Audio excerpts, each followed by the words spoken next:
একটু দেরি হয়েছে বলে সবকটা আমায় একা ফেলে খেতে বসে পড়লো। দাঁড়া শোনা, তোদের খাওয়া বের করছি। তারপর মায়া গিয়ে ক্যান্টিনের একটা কর্মচারীকে বলল বেশি করে ঝাল দিয়ে 1 প্লেট ফুচকা বানিয়ে দিতে, আর সাথে 1 প্লেট পাস্তা দিতে। কথাগুলো বলে মায়া তার বান্ধবীদের কাছে এসে বসে পড়ল। কিরে, তোর আসতে এত দেরি হলো কেন? তামিম ভাইয়ার কাছে মাপ চেয়েছিস? হুম। তা উনি তোকে মাপ করেছেন? হুম, মাফ করেছেন। কিরে, তুই এভাবে কথা বলছিস কেন? কি হয়েছে তোর? না, কিছু না। আসলে খুশিতেই এভাবে কথা বলছি। হুম, ভাবতেও পারিনি ওনাকে এত কিছু বলার পরেও উনি আমায় মাফ করবেন। সব তোদের জন্যই হয়েছে। তোরা যদি তখন আমায় মাফ চাওয়ার জন্য জোর করে না পাঠাতি, তাহলে হয়তো আমিও ওনার কাছে যেতাম না, আর মাফও পেতাম না। তাই আমি এখন তোদের কিছু খাওয়াতে চাই। তাই নাকি জানো? তা কি খাওয়াবি?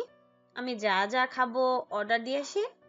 আর একটু বস। তোরা কয়েকদিন আগে ফুচকা খেতে চেয়েছিলে না, তাই আমি তোদের জন্য ফুচকা অর্ডার দিয়ে এসেছি। আগে ফুচকা খা, তারপরে না হয় যা ইচ্ছা অর্ডার করে খাস। বিল আমি দেবো। জানো, দোয়া করি তুই যেন সব সময় আমাদেরকে এভাবে খাওয়াতে পারিস। হুম, একটু অপেক্ষা করো, তারপর মন খুলে দোয়া করিস। কিছুক্ষণ পর ক্যান্টিনের এক কর্মচারী এসে তাদেরকে 1 প্লেট ফুচকা আর 1 প্লেট পাস্তা দিয়ে চলে গেল। বেবি, তোমরা এবার খাওয়া শুরু করো। 1 প্লেট ফুচকা দুজনে খাবো নাকি? আর পাস্তা কার জন্য এনেছিস? আমি ফুচকা খাবো না, তাই আমার জন্য পাস্তা এনেছি। তোরা আগে এক প্লেট খেয়ে শেষ কর, তারপরে আরও আনবো। চিন্তা করিস না, আজ তোরা যা খাওয়াবি খাওয়াবো। ওকে বেবি, এইরা শুরু কর। তারপর মায়ার দুই বান্ধবী ফুচকা খাওয়া শুরু করলো। দুজনে ফুচকা মুখে ঢুকিয়ে কামড় মারতেই খাওয়া বন্ধ করে দিল। একজন আরেকজনের মুখের দিকে তাকিয়ে আছে আর প্রশ্ন করতেছে। আমার যেরকম লাগছে তোরও কি একই রকম লাগছে নাকি? দুজন খাচ্ছে না দেখে বলল। দেখ, পুরোটা না খেতে পারলে কিন্তু আমি আর কোনোদিনও তোদের কিছু খাওয়াবো না। এক প্লেট খেতে পারলে তোরা যা বলবি আজ তাই খাবো। মায়ের কথা শুনে দুজন মুখের ফুচকা কোনো রকমে গিলে ফেললো। তারপর আরেকটা ফুচকা মুখে ঢুকিয়ে খেতে লাগলো। এটাও কোনো রকমে খেয়ে নিল, কিন্তু তৃতীয় ফুচকাটা আর খেতে পারলো না। দুজনেই মুখের ফুচকাটা ফেলে দিয়ে পানি পানি করে চিল্লাতে শুরু করলো। মায়া বান্ধবীদের এমন অবস্থা দেখে হাসতে হাসতে শেষ। তারপর দুজনকে 2 গ্লাস পানি ঢেলে দিয়ে খেতে বলল। দুজন তাড়াতাড়ি করে গ্লাসের পুরো পানিটা খেয়ে নিল। পানি খেয়েও যেন দুজনের মুখের ঝাল মরেনি। বসা থেকে উঠে দৌড়ে ক্যান্টিনের ওয়াশরুমের দিকে যেতে লাগলো। মায়া এদের কাণ্ড দেখে হাসতে হাসতে শেষ। বুঝ এবার আমাকে রেখে টিফিন খাওয়ার মজা। মায়া আরামের সাথে বসিয়ে তার জন্য অর্ডার দিয়ে আনা পাস্তা খেতে লাগলো। কিছুক্ষণ পর তার দুই বান্ধবী এসে তার সামনে দাঁড়ালো। দুজনেই রাগী চোখে মায়ের দিকে তাকিয়ে আছে। কি হলো, তোরা এভাবে আমার দিকে তাকিয়ে আছিস কেন? ফুচকা এত ঝাল কে দিয়েছে? আমি কি জানি, আমি ফুচকা বানিয়েছি নাকি? যে ফুচকা বানিয়েছে তাই গিয়ে জিজ্ঞেস কর। ক্যান্টিনের এক কর্মচারী তখন তাদের পাশ দিয়ে যাচ্ছিল। ছেলেটাকে দেখেই এরা ছেলেটাকে তাদের কাছে আসতে বলল। ছেলেটাও এসে তাদের সামনে দাঁড়ালো। এই, তুই ফুচকায় এত ঝাল দিয়েছিস কেন? আমি কোন ফুচকায় ঝাল দিব আপু? ওই আপুটা তো তোমাকে ফুচকায় ঝাল দিতে বললো। আচ্ছা, তুই তাহলে এখন যা। কিরে, এবার চুপ করে আছিস কেন? ফুচকায় এত ঝাল দিলি কেন বল? আমাদের কি তোর মেরে ফেলার ইচ্ছে ছিল নাকি? তোরা যে আমাকে ফেলে টিফিন করে নিলি, তার জন্য তোদের একটু শাস্তি দিলাম আর কি। তুই আসিস না দেখেই তো আমরা ক্যান্টিনে এসে খেতে বসে পড়লাম। তাই বলে তুই আমাদেরকে এত ঝাল খাওয়াবি? সরি দেবী, একটু রাগ উঠে গিয়েছিল তাই এমনটা করলাম। চল আইসক্রিম খেয়ে আসি, তাহলেই তোদের ঝাল কমে যাবে। ঠান্ডার দিনে কেউ আইসক্রিম খায় নাকি? খেতে চাইলে আয়, না হলে আমি একাই খেয়ে নেব। আচ্ছা তাহলে চল, কিন্তু আইসক্রিমের টাকা কিন্তু তুই দিবি। আমি খাওয়াবো যখন, আমি তো টাকা দিব। তারপর সবাই মিলে ক্যান্টিন থেকে আইসক্রিম কিনে খেলো। আইসক্রিম খাওয়া শেষ হলে সবাই ক্লাসে চলে আসলো। কিছুক্ষণ পর টিফিন টাইম শেষ হলে বেল বেজে উঠল।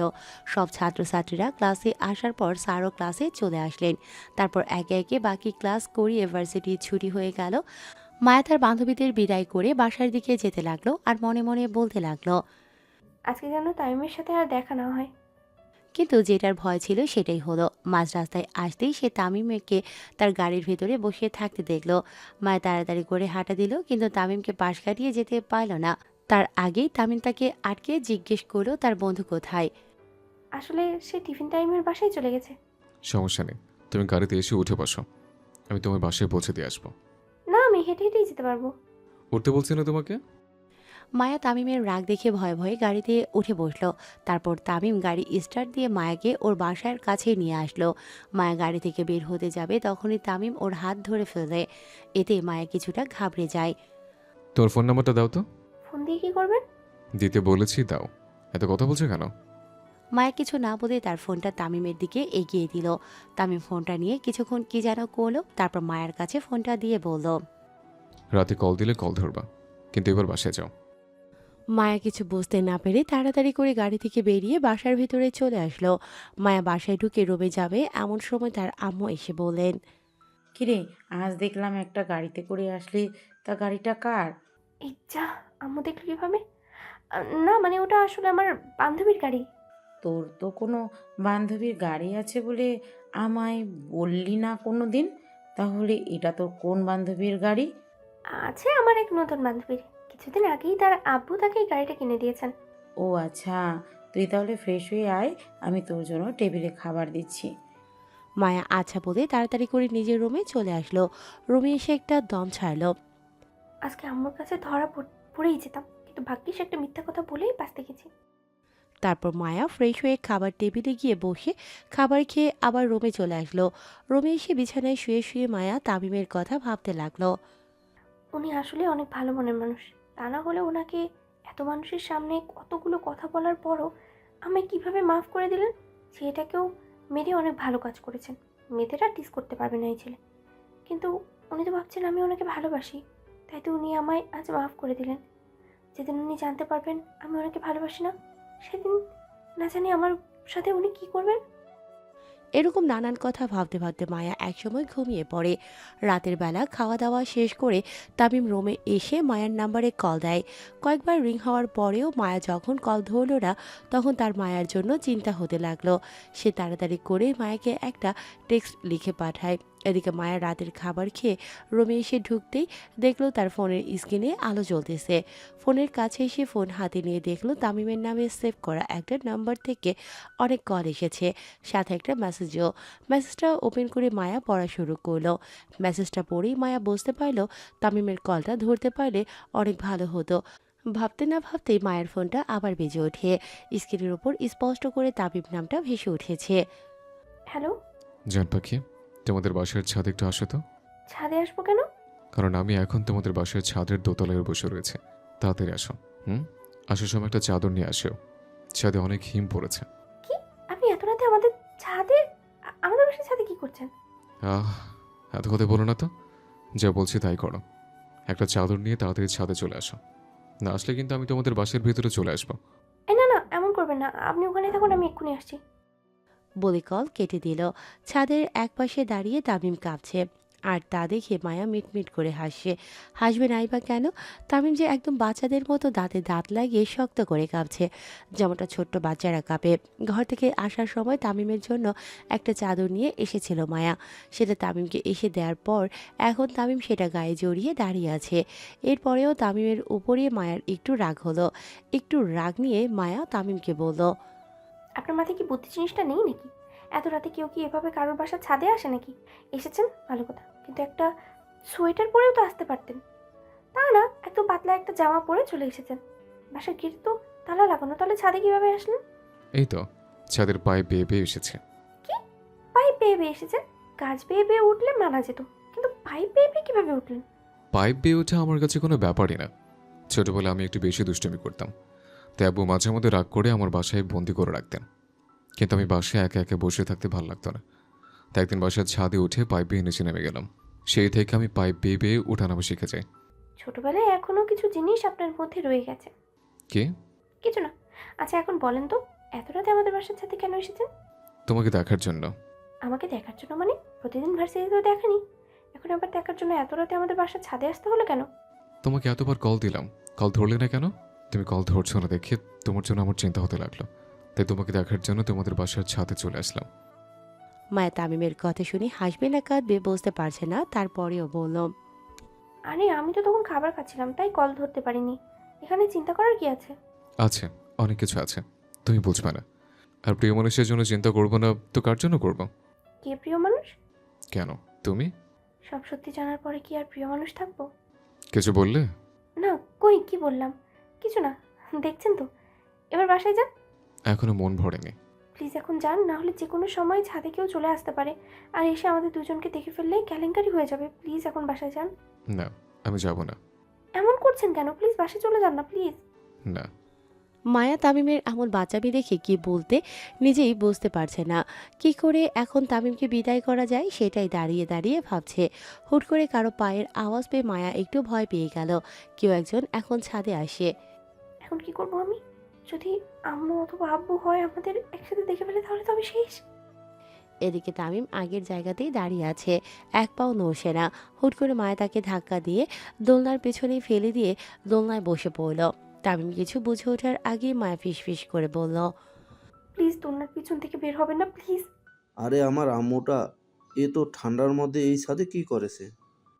মায়ের বাবা ছাদে এসে মায়াকে ছাদের দোলনার মধ্যে দেখতে পেয়ে কথাটা বললেন।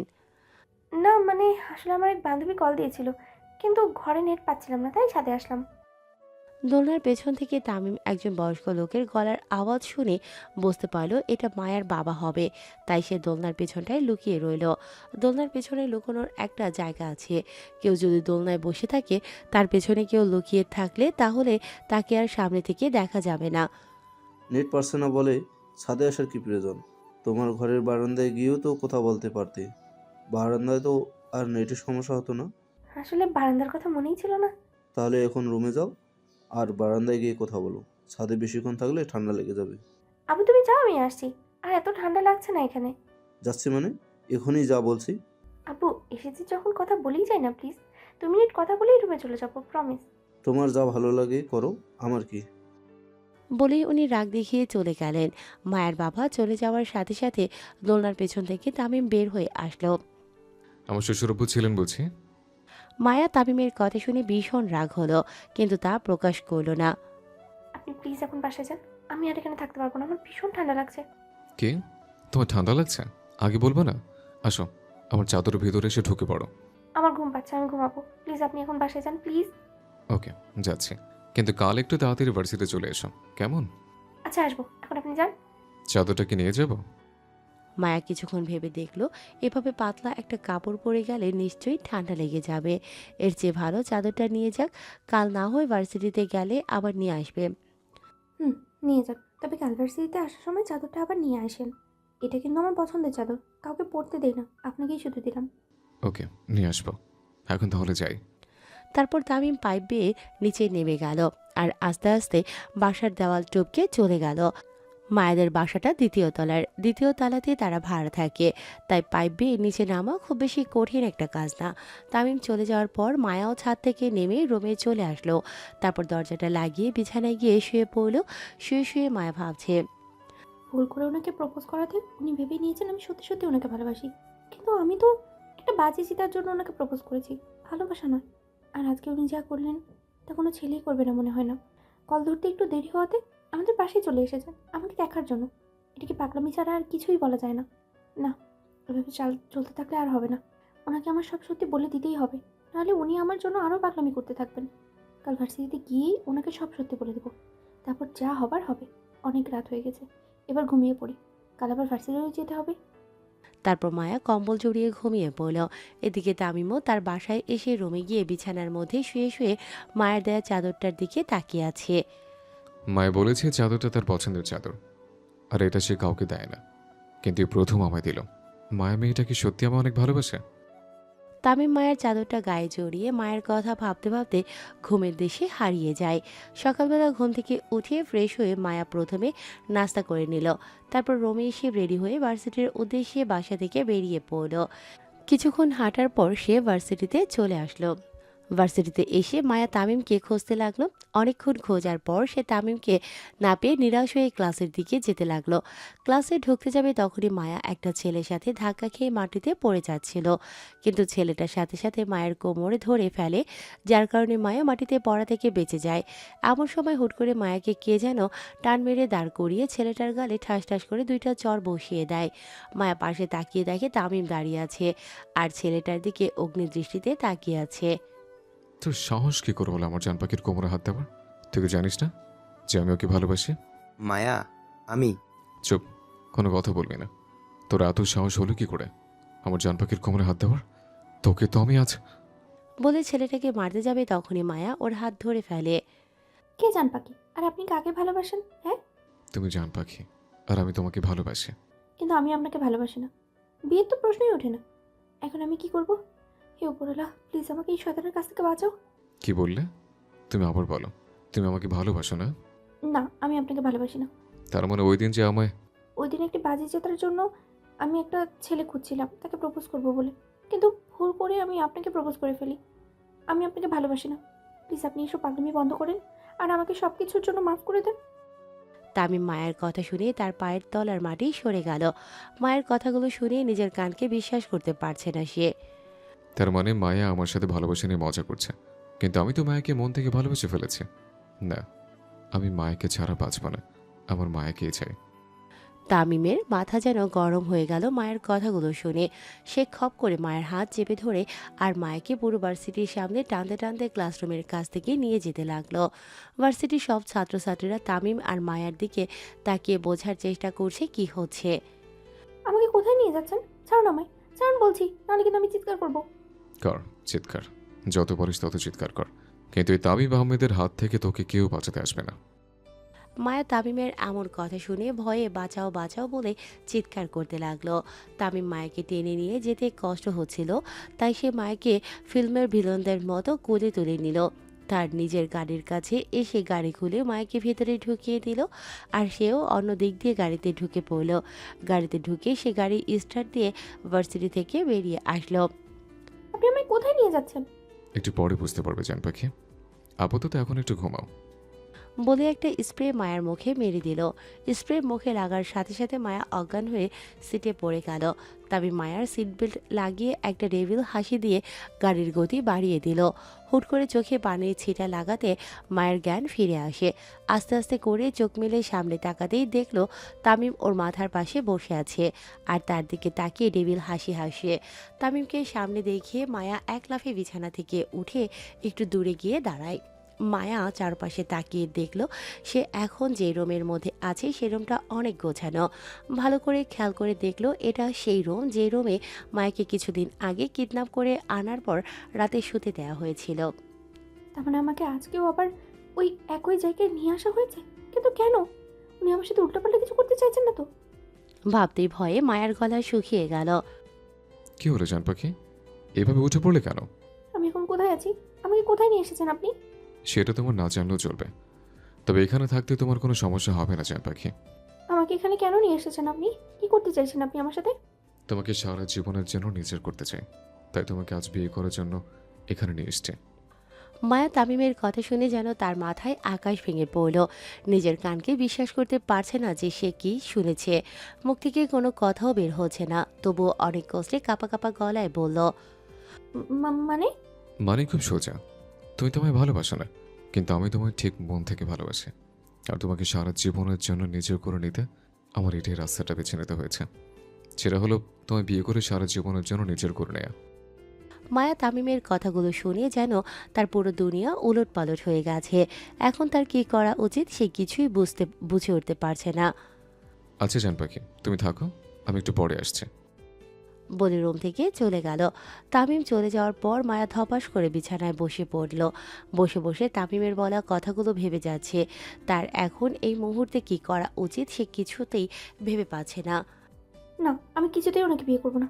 ওনাকে আমি ভালোবাসি না। তাহলে কেন ওনাকে বিয়ে করবো? না, আমার এখন কিছু একটা করতেই হবে, নাহলে হবে না। কিন্তু আমি কি করব? একটা রুমের মধ্যে বসে থেকে কী বা করতে পারি? আমি এখন কোথায় আছি এটাও তো ভালো করে জানি না। মায়ের মাথা একবারে হ্যাং হয়ে যাচ্ছে। এসব নিয়ে ভাবতে ভাবতে কি থেকে কি করবে সে নিজেও বুঝতে পারছে না। প্রায় কিছুক্ষণ পর তামিম আবার রুমে আসে। ঢুকলো হাতে একটা শাড়ি আর কিছু জুয়েলারি নিয়ে। এসেই এগুলো বিছানার মধ্যে রেখে দিল আর মায়াকে উদ্দেশ্য করে বলল, জান পাখি, এই নাও, তোমার জন্য শাড়ি আর কিছু জুয়েলারি এনেছে। আমার জন্য মানে? এগুলো দিয়ে আমি কি করব? তুমি এগুলো পরবে, কিছুক্ষণ পরে আমাদের বিয়ে। তাড়াতাড়ি এগুলো পরে রেডি হয়ে নাও, আমি একটু আসছি। আমি আপনাকে কিছুতেই বিয়ে করবো না, মরে গেলেও না। কেন আমার সাথে এমন করছেন? তামিম নিজের কথাগুলো বলেই চলে যাচ্ছিল, কিন্তু মায়ের কথা শুনে সাথে সাথে দাঁড়িয়ে পড়ে। মায়ের মুখ থেকে এমন কথা শুনে এবার তামিমের প্রচুর রাগ উঠে গেছে। সে দ্রুত গতিতে মায়ের কাছে এসে মায়ের মুখ চেপে ধরল আর বলল, কি বললি তুই? আবার বল। আমাকে তুই কিছুতেই বিয়ে করবি না? মরে গেলেও না? বিয়ে করবি না বলাতে একটা ভুল হয়েছে, আর মরা কথা বলাতে দুটো ভুল হয়েছে। কিন্তু তোকে এখন আর শাস্তি দেব না। আগে বিয়েটা হোক, তারপর সব শাস্তি একেবারে পাবি। আর শেষে কি বলেছিলে? আমি কেন তোর সাথে এমন করেছি? তোকে আমি ভালোবাসি, তাই তোর সাথে এমন করছি। তোকে এত তাড়াতাড়ি বিয়ে করার কোনো ইচ্ছা ছিল না আমার।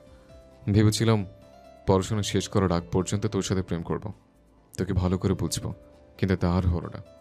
যখন আজ ভার্সিটিতে তুই বললি তুই আমায় ভালোবাসিস না, জাস্ট একটা বাজিয়ে জেতার জন্য আমায় প্রপোজ করছিলি, তোর এই কথাগুলো শুনে একদম আমার কলিজে আঘাত লেগেছে। তাই তোকে এখানে তুলে আনলাম বিয়ে করার জন্য। এই তামিম আহমেদ বাইরে থেকে যতটা ভালো, ভেতর থেকে ততটাই খারাপ। ভালোবাসার নামে তুই আমার সাথে মিথ্যা অভিনয় করছিস। এর জন্য তোকে তো শাস্তি পেতেই হবে, কিন্তু সেটা বিয়ের পর, এখন না।